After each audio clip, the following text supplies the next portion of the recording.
आप सभी का स्वागत है प्रकाशित जिंदगी चैनल में। गरुड़ पुराण के 10 सजा के बारे में बताओ विस्तार से। आज के इस वीडियो में हम यही जानेंगे। वीडियो शुरू करने से पहले चैनल को सब्सक्राइब, वीडियो को लाइक जरूर कर देना और कमेंट में जय महाकाल जरूर लिख देना। अब वीडियो शुरू करते हैं। गरुड़ पुराण एक प्राचीन हिंदू धर्म ग्रंथ है जो मृत्यु के बाद का जीवन और प्रलय के बाद का स्थान बताता है। इस पुराण में बताया गया है कि जीवात्मा मृत्यु के बाद दुख और सुख के अनुभवों को भोगती है। यहाँ हम गरुड़ पुराण के 10 सजाओं के बारे में विस्तार से बताएंगे। पहला है कर्म सजा। इस सजा में जीवात्मा को उसके किए गए अच्छे या बुरे कर्मों के आधार पर दंड मिलता है। यह सजा मुख्य रूप से वहां तक न्यायाधीशों द्वारा फैसला किया जाने वाला एक न्यायालय है। दूसरा है संसार सजा। यह सजा जीवात्मा को उसकी भ्रमण यात्रा में दी जाती है, जहां वह अनेक जन्मों में भ्रमण करती है। यह सजा उस अवस्था को दर्शाती है जब जीवात्मा निरंतर जन्म मरण की चक्रवात से गुजरता है। तीसरा है दंड सजा। इस सजा में जीवात्मा को दंड दिया जाता है।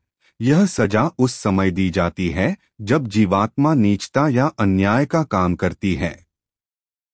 चौथा है तामस सजा। इस सजा में जीवात्मा को अंधेरे और असंतोषजनक स्थानों में जन्म लेने का दंड दिया जाता है। यह सजा उस समय दी जाती है जब जीवात्मा अहंकारी और स्वार्थी होती है।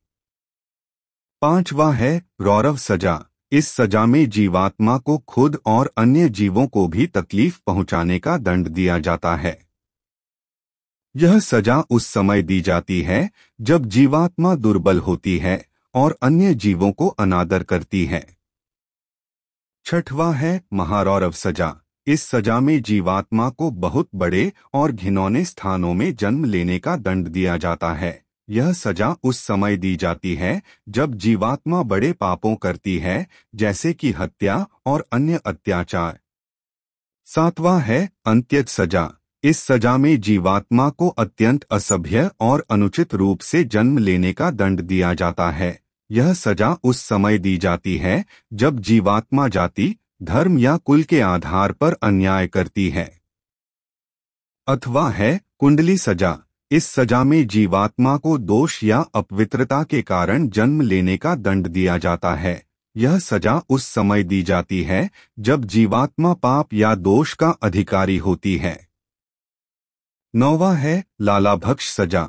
इस सजा में जीवात्मा को उसकी आवश्यकता से अधिक कुछ खाने या उठाने के कारण जन्म लेने का दंड दिया जाता है। यह सजा उस समय दी जाती है जब जीवात्मा बहुत लोभी या दुर्बल होती है। 10वां है कर्मशय सजा। इस सजा में जीवात्मा को उसके अधिकार में नहीं होने वाले वस्तुओं या धन का अनिष्ट का फल भुगतने के लिए जन्म लेना पड़ता है। यह सजा उस समय दी जाती है जब जीवात्मा अनुचित कार्यों करती है और अन्य जीवों के साथ अन्याय करती है। गरुड़ पुराण में इन सजाओं के साथ साथ कई अन्य दंड भी वर्णित हैं, जैसे कि अभिशाप, व्यसन, दुख, रोग, निर्जलीकरण, अमावस्या, अकाल मृत्यु आदि।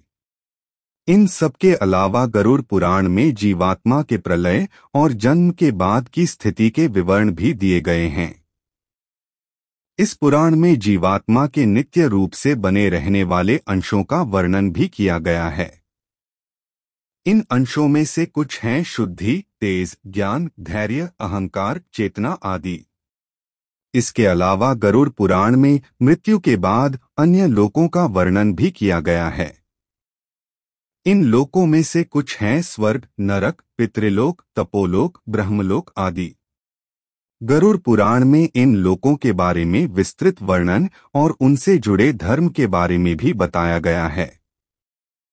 इस पुराण में धर्म, अर्थ, काम और मोक्ष की महत्वपूर्ण जानकारी भी दी गई है।